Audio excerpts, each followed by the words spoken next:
депозиту.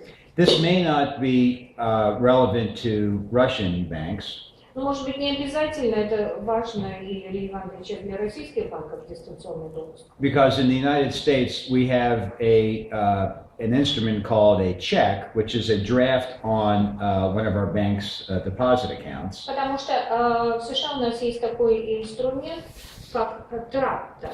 That's used for payments, and what customers can do Он используется для платежей, и что может сделать клиент? is use their mobile device to deposit those checks. Он может для депонирования средств, когда речь идет об этих чеках, использовать мобильное устройство. And what they do is take a picture of the check with their mobile device. Вот они фотографируют чек на мобильник, Send it to the bank, and it's deposited.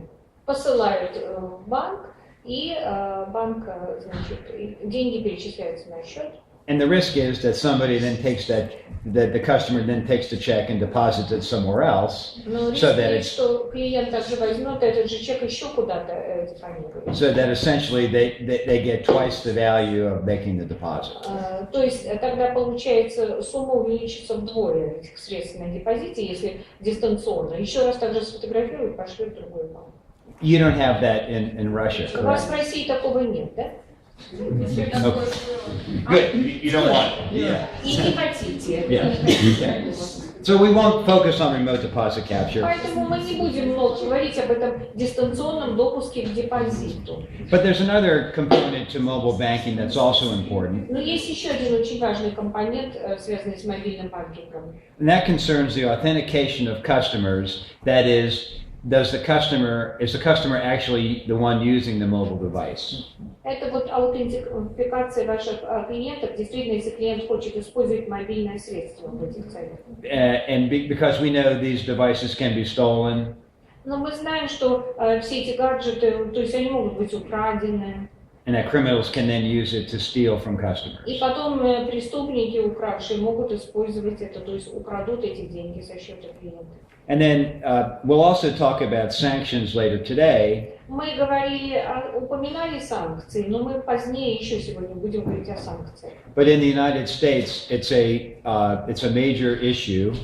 Но в Соединенных Штатах это очень важный вопрос. To prevent customers from using their mobile devices. Чтобы не допустить того, чтобы клиенты получали доступ к своему счету, используя мобильные средства. To access their accounts in sanctioned countries. В странах, которые подпадают под санкции.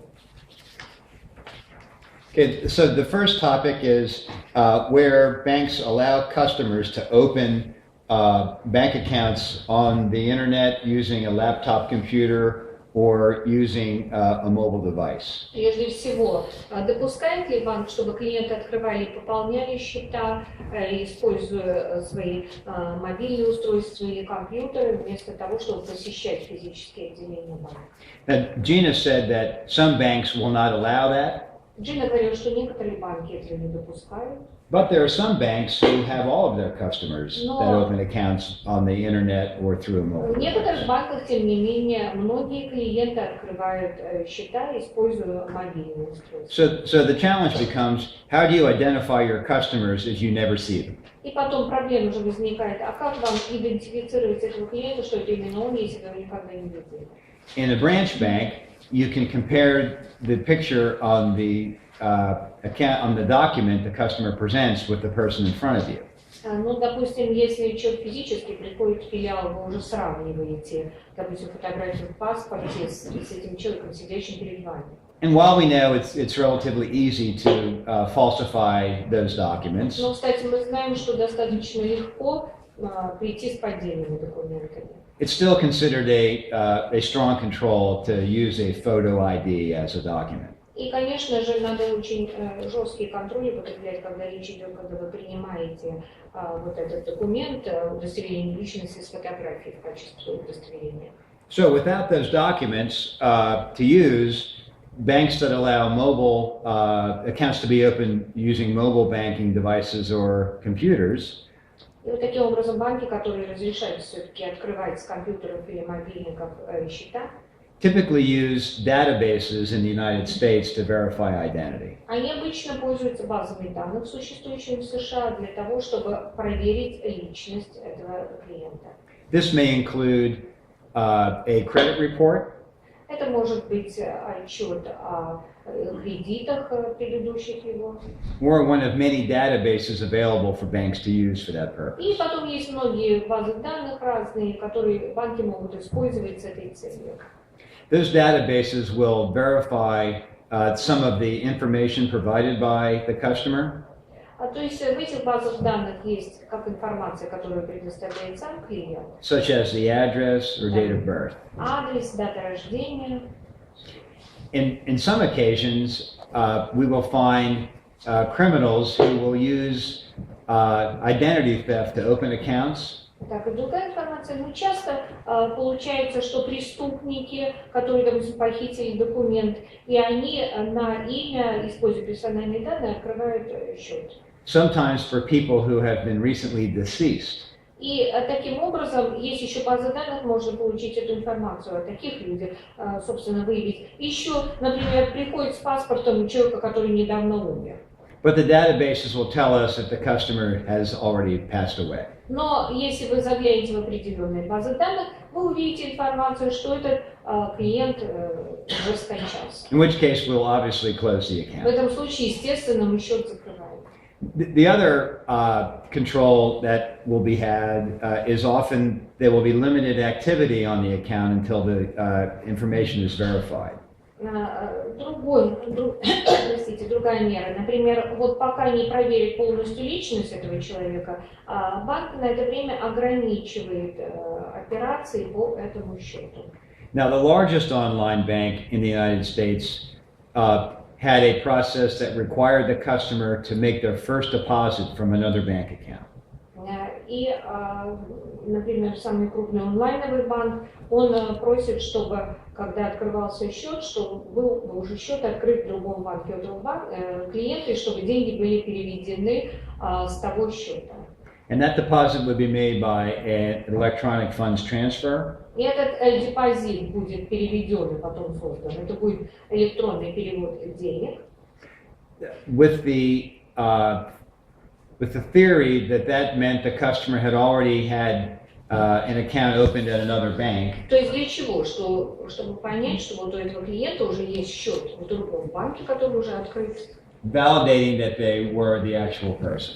С тем, чтобы проверить, что это действительно то лицо, которое вот предоставляет эти документы.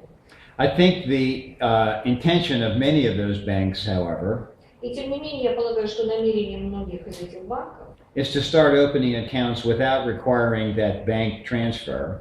Заключается в том, чтобы потом открывать счета также без этого требования перевода денежных средств. Which will increase the risk for those banks in identity verification. А это увеличит риск данных банков, связанных с опознанием, так сказать, с идентификацией этого клиента, тот ли это человек.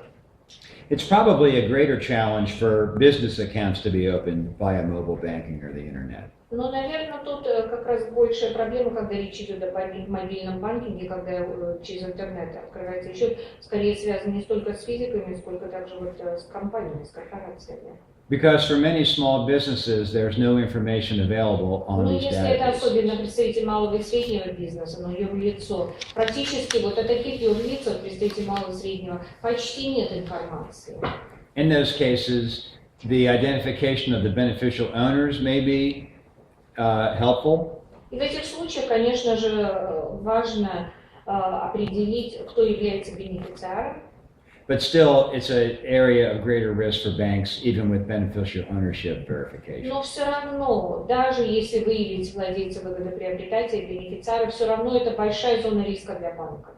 I think it's safe to say that for both individuals and businesses, mobile banking and internet banking customers are higher risk than branch bank customers. Вообще можно сказать, что в целом физлица и юрлица, когда речь идет о мобильном банкинге, потенциально это все равно степень высокого риска по сравнению с теми клиентами, которые приходят просто в филиалы, но физически приходят. Simply because the bank never sees those customers. Просто потому что банк в таком дистанционном модуле никогда этих клиентов не видит в лицо.